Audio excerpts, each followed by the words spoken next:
Hello and welcome to this new episode of Educology. With this sudden shift away from the classroom in many parts of the globe, some are wondering whether the adoption of online learning will continue to persist post-pandemic and how such a shift would impact the worldwide education market. In today's episode, we will shed light on the topic of adopting standard curricula to online education, the opportunities and challenges, with our permanent guest, Dr. Laurance Ajaka, the educational expert, and Professor Hassan Khachfe, who is faculty member in the departments of Biological Sciences, Biomedical Sciences, and Biomedical Engineering at the Lebanese International University. He currently is the academic director and the chair of the Nabatiye Campus Council and the chair or the university's institutional review board. Professor Khachfe earned a BS degree in physics from AUB in 1993, an MS in polymer chemistry, and a PhD in biophysics and molecular medicine, Boston University School of Medicine, 2002. Professor Khachfe runs multidisciplinary research project and supervises two interdisciplinary research groups. Hello, Professor Khachfe. Hello, Dr. Laurance. Hello, and welcome. Greetings to you and to your guest and our viewers. Dr. Laurance, let's start with you. What is the concept of technological approach? When we talk about a technological approach, we're talking about a structured and planned curriculum that is built in scientific matter. And is tried and modified according to the incoming data until it reaches a picture that guarantees its success and effectiveness in the world of education. Right? Right. And of course, it should have elements and components to be effective. First of all, we should ensure the human side, as the educational process is based on the presence of the teacher and the student, the learner, and the existence of effective communication between them. If we don't have the communication, that does not work. Second, the theoretical aspect. It focuses on modern teaching and learning theories that advocate the principle of individual differences and the principle of learning until mastery. Third, there should be objectives, content, strategies, activities, experiences, all of this, and then not to forget the evaluation methods. The technological curriculum addresses all students, each according to his level of achievement and abilities. That's the good thing about it, with this individuality of all the elements of the curriculum. And the educational devices and equipment. They are educational technology tools that are auxiliary and complementary to the teacher's roles, not a substitute for them, such as computers, projection, electronic wired devices, whiteboards, and television, and so on. Professor, do you agree with Dr. Laurance concerning the elements and the components of a technological approach? Of course. First, let me greet you and your audience, as well as my friend, Dr. Laurance. Welcome, Professor.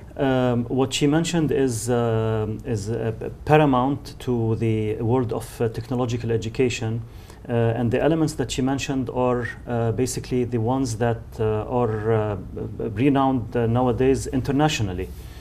What one has to think of is the adaptation of these tools into our current curricula. It's not only the matter of changing textbook education into device or screen education. We have to take all these elements into consideration one way or another, in different scales, in different measures, to allow for this adaptation to take place, all the way from the physical classroom to the no-wall classroom nowadays. Exactly. Professor, what are the characteristics of the technological approach? Any approach one has to take has several elements and characteristics. The very first one is the purpose. What do you want from any particular modality? Once one knows what the purpose of such a modality is, several other elements will follow. In nowadays situation, for example, repurposing is probably a better terminology, not defining a purpose. Repurposing, knowing where we were going and getting there differently. But we can't deny the fact that technological approach is good because it provides a large amount of mutual active interaction between the teachers or instructors and learners. That's the best thing about it. Absolutely. And they can have a dialogue while teaching, and they can get what we call learning experiences. Of course, one of the things that we as teachers and instructors and professors in upper level institutions, we know for a fact that some students are shy from interacting with the instructor physically. That's the good thing about it. When it comes to electronic and technological teaching and communication, such a wall of shyness doesn't exist anymore. The good thing about it, the individualization of Absolutely. the different educational situations, as it is based on the principle of self-stepping. The student is not anymore embarrassed. Yes. The self-stepping, it allows the learner to walk in the learning procedures according to his abilities and aptitudes, and not according to his friend or colleague or somebody else. He's going at his own pace, don't you think so? Peer pressure is at a minimum. Yes. But our teachers are ready to deal with this technological approach. This is another element. You asked about the strategies. This is another issue that we should always keep in mind. Also to work with each student and make him maybe one step forward. That is easy. That is easy to achieve. As a matter of fact, you can control individually the students better than in a normal classroom, because you can designate assignments, homework, extra work, and so on, depending on what you know about the abilities and competencies of the kid. Knowing what the abilities of the students are allows the instructor to customize the delivery of the information or knowledge to each and every single student. I think in using technology we can do much better than in a physical classroom. And you have to bear in mind the fact that the Centennial and Alpha generations are digital generations. Of course. Technology plays an important role in them. There we can give them the fun and the excitement to learn new things and new stuff. Go back to the students and ask them. Nobody accepts not to go to the university. That's all right. Of them want to be educated, to learn and to know about almost everything. But the bad thing is that a lot of information will become overwhelmed to the extent that they cannot be applicable to their everyday life, and this is a very dangerous element if it is not well censored. What should we do here at this stage? We have to be aware of the fact that the technological approach link education with the abstract senses of the learner. So it addresses the largest number of those senses. It adds fun, excitement, and it will diversify the stimuli of the learner.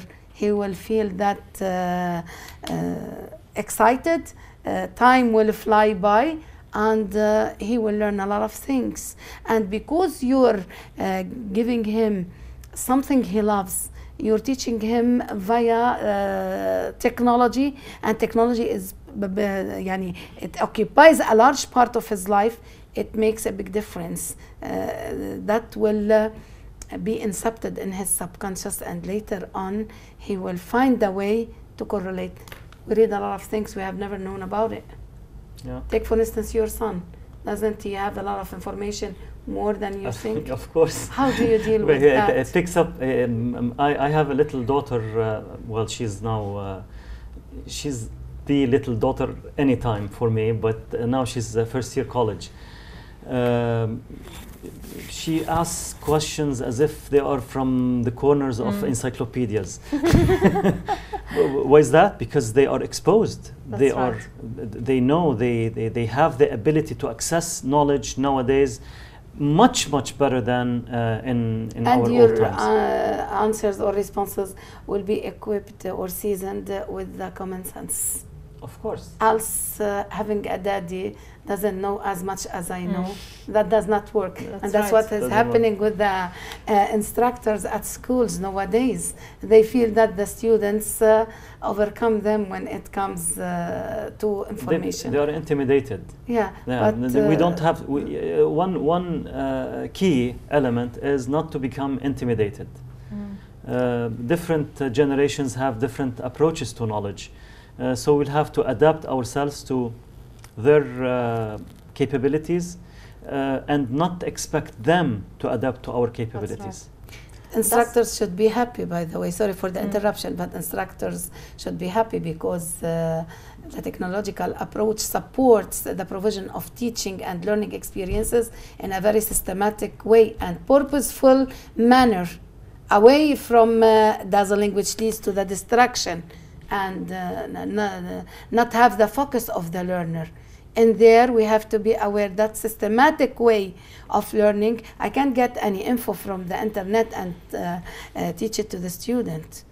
I have to put them to work. I have to engage them in the task and let them have a kind of formative assessment. Such a thing will tell me that the students are in a good health when it comes to education. Here, Professor Khachfe, does the same curricula and books work for online learning, or we have to create maybe something new? Before blinking an eye, absolutely not. Absolutely not. We have to redesign the curricula to become adapted and adopted by the institutions for electronic learning and technology-based teaching. It's not a matter of changing a paper-based textbook into a digital textbook. That's not the case. It's not about instead of working on a whiteboard, we use slides, presentations and stuff. There should be a redesign of the way we deliver the information. Of course, because we have to take into consideration the local and regional boundaries. The student and maybe the material content also. They are global, and we have to make him ride the wave, else we will be behind. Of course.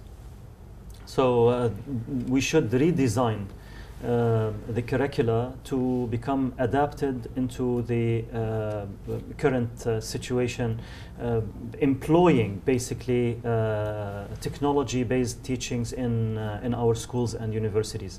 I think the pandemic did a favor for us, forcing us into going in that direction without any luxury option. Turned the face of the century. Of course, we're not seeing anything the same anymore. We sometimes ask ourselves, is it the new world that we are going through? Is it the word of the Alpha generation? You know, Alpha generation started in 2010. Now in 2025, what will happen? Logically, the Alpha generation will go into college in 2028. 18. 28. So pretty soon. I will seize the opportunity and go off topic after your permission to ask you, my students in the master's program, tell me that we're not going to get rid of the pandemic so soon. We have like 5 to 6 years before this comes true. How accurate is that? Allow me to being say, in this domain. Yeah, allow me to say that if we learned anything from this pandemic, COVID-19, it is we are not sure of anything beyond 1 to 2 weeks in advance. People thought that they knew a lot. We ended up knowing for sure that we know almost nothing. Things are progressing and developing in a matter that we have never thought of. Of course, we can put things in perspective, but come on, let's not turn a blind eye. The biggest research institutes in the universe, on the globe, are working day and night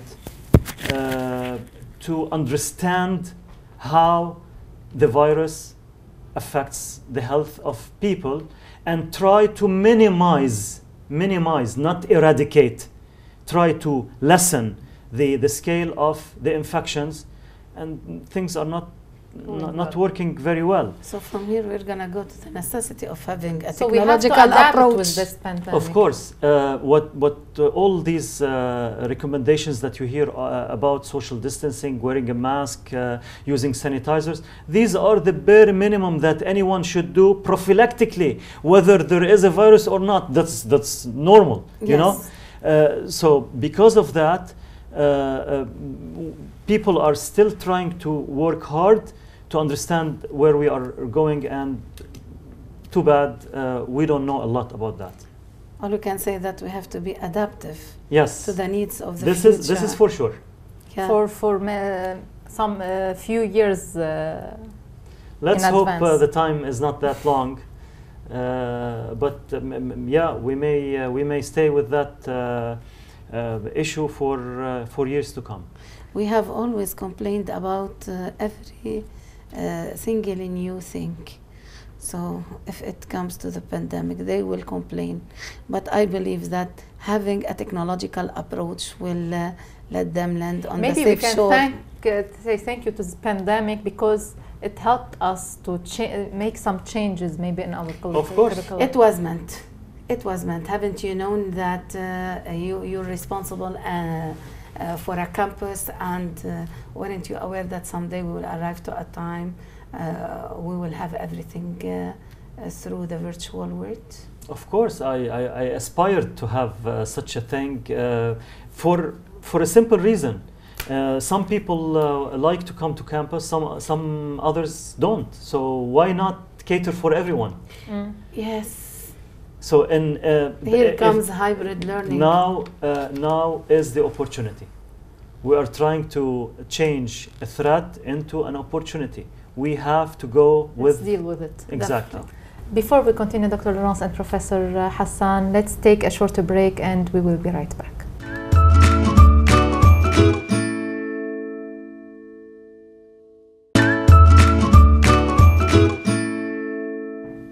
Welcome back to Educology. Dr. Laurance, let's continue with you. Can we talk about the design of technological approach? We should first of all choose the, let's say, the appropriate educational experiences that lead to achieve the specified educational goals that we are seeking. And we have to choose, organize, and coordinate the academic content within a series of consecutive knowledge. You've said before that we seek knowledge, but we learn a little. But when it comes to the technological approach, we have to be organized and we have to coordinate the content to suit the situation we are in. We have to evaluate the curriculum, interim evaluation and final evaluation, and we have to use the spoken evaluation tests as well. That's the most important thing. That's what I believe. And we have to know what are the advantages and disadvantages of such a process. the curriculum that we are trying to design. So like this, we have to list what suits this society and what doesn't suit the society. We have to eliminate some disadvantages and keep the advantages to benefit the most from technology. And don't forget that something is good about the design of the curriculum. You will have a kind of, it will let you identify your educational goals. It will let you determine what the future will be after a while. You are up to date with everything that is going on. And putting the students in such a way will help us just to absorb every single new thing in no time and keep going.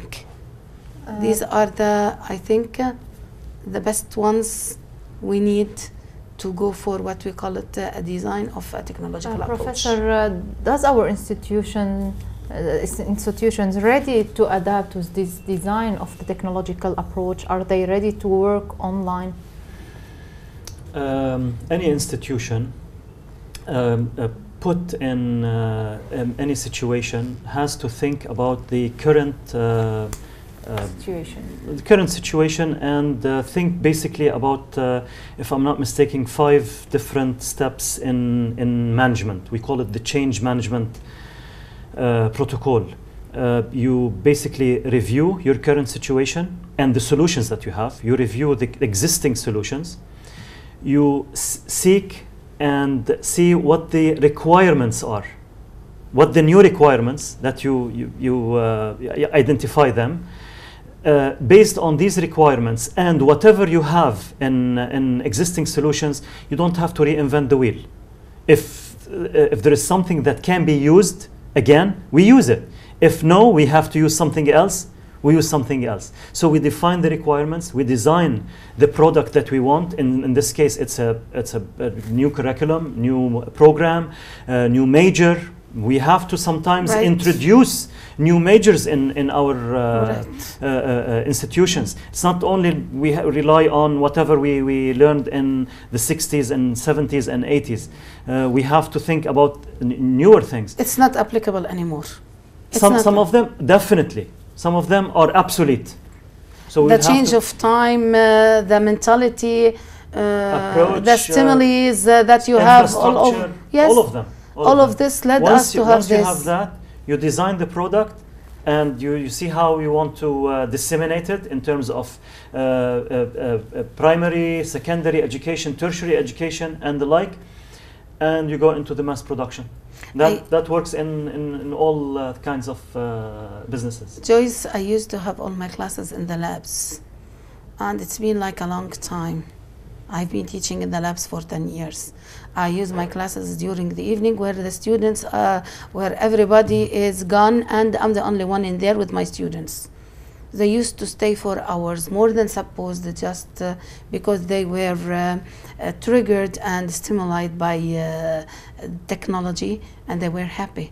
Time flew by and they got a lot of things, and they can go back to their homes, review everything without my help, and each one at his own pace or her own pace.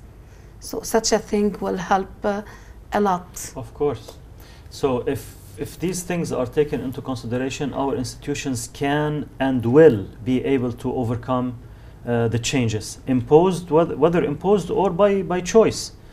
It so happens that nowadays we have to go into one way, for example, to deal with the pandemic and the lockdowns and the limiting the infections and so on. But in other normal times, we can employ technology-driven and technology-based education to help in differentiated instructions, to help in time management, to help professional development. Working under pressure. Exactly. Communicating properly, collaborating with all kinds of people. Can be introduced into our new Aren't they the requirements curriculum of the workplace? But the criteria you're talking about, maybe it works for university students. students. Does it work for preschool or elementary students? Of course, technological Yes, of approaches nowadays are using STEAM education. With the preschools, you don't need to go to school. You can stay at your home with the help of your parents, one of your parents or somebody. You can get this, let's say, bottle. You open it, you have shaping, you use engineering, science, mathematics, art to design something and put it into something existent. Such a thing will help the students to have critical thinking, to develop his critical thinking way, and it will open new neurons in the brain. That's the best thing to do it. What do you think about it, Professor? I agree with Dr. Laurance that technology-driven curricula may, at times of problems, be integrated so that they can deliver the content, skills, as well as directions that students from K to 12 in the primary and elementary, as well as secondary education. We know that human interaction is a must. Peer-to-peer education is also paramount, but when it comes to no choice, what would you do? Either no education or online education, but not in the way it's implemented in the MENA region. Even abroad, I believe that they are suffering because everybody is working on a technological approach. Though I learned not long ago that Algeria issued a technological approach that is implemented all over the country. Yes, but it is still in the making, yes, and it's still being tested. Under as you just mentioned, many countries are going in that direction, but they are testing the waters into these things.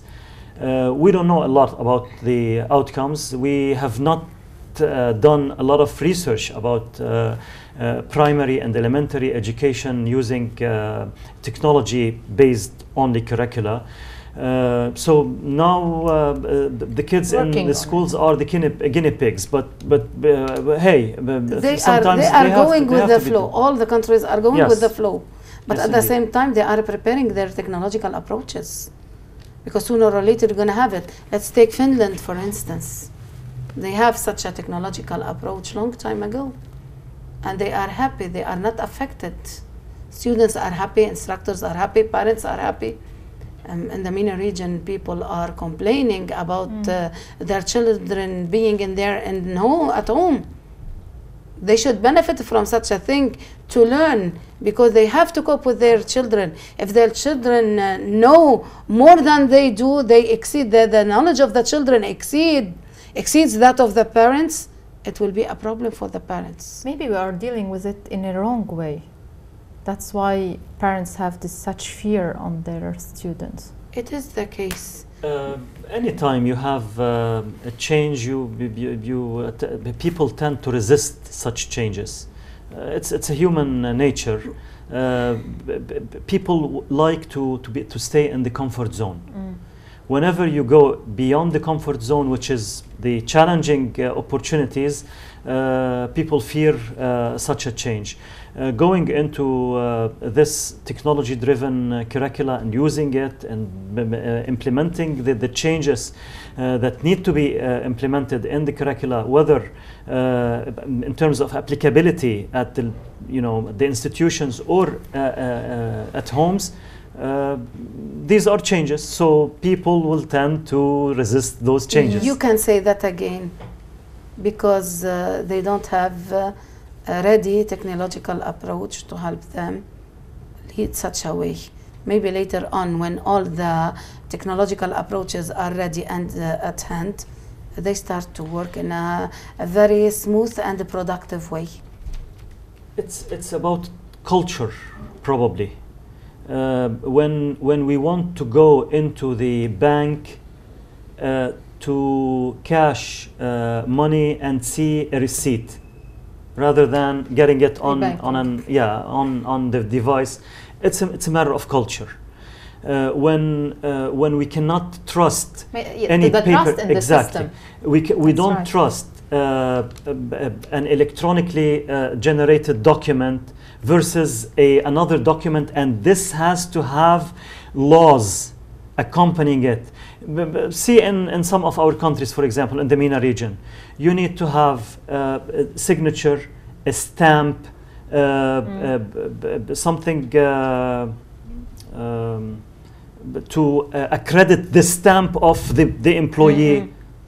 So, whereas it's a long process, it's a long bureaucracy. process. Exactly. Whereas usually in other countries, and predominantly Western countries, they are employing the e-signature.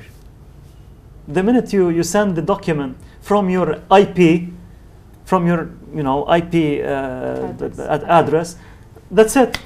I'll go off topic again by telling you that maybe they have the right to do so. They have been deceived so many times. So they want to make sure. This is why we talk about trust in our system here. Such people have been through a lot in their lives, and of course they need such evidence to make sure that their rights are there. Yes. They need assurances. What are the laws that we need to work as online learning? We need a lot, but that does not have to be too cumbersome. I mean, there are laws now that govern, for example, e-commerce, e-banking. Okay, so we don't have to again reinvent the wheel. We can cascade the mentality of these laws into education. Right. The minute we build the culture of interacting digitally, and the culture is there. I mean, most of the new generations nowadays use technology and the devices and apps to access their bank accounts, to go into applications for employment and stuff like that. So the mentality is there. We only have to capitalize on that and get it into the educational realm. That can be done by just revamping a little bit of these old Ottoman day laws for education to go along the flow in nowadays technologies. He drew my attention to something. Don't you think the problem lies in the millennial generation? They are the ones resisting to change. Both the one before the millennial and the millennial, yes, indeed. Let's say because that even the millennial are the centennial generation is from 1995 to 2010. Those people were fully equipped with technology. Although these people are immigrants. Right. Yeah. They are immigrants. You're right. Digital immigrants. Immigrants. We call them. But I think the problem lies in those millennial people who don't want to change their habits because they have the fear of losing their role in such an important society. Yes. Don't you think so? Of course, yes. Yes. They think if technology takes place, they'll be put aside, which is not the case. Yes. I mean, who invents technology? Who maintains technology? Who develops technology? The instructor is a main component in the process of technological approach. Of course. So he has to be there because the absence of any element will not get the process to be achieved properly and productive. I mean, even if you put millions of videos for asynchronous teaching, you need the live meeting with your students to get things in the right direction, to explain more topics. Maybe the students have questions. Questions, of course. So the instructor will stay there even if you have many robots and artificial intelligence programs catering for the needs of the students. You will still need the human touch that you cannot get except from the instructor. Yeah, online learning can't replace the role of the teacher. Of course not. Not at all. And At his all. presence with the students. At all. The students will be distracted. They will have wrong sense of direction. it is up to him. He's the facilitator or she's the facilitator and the monitor. His role can't be absentized, not at all.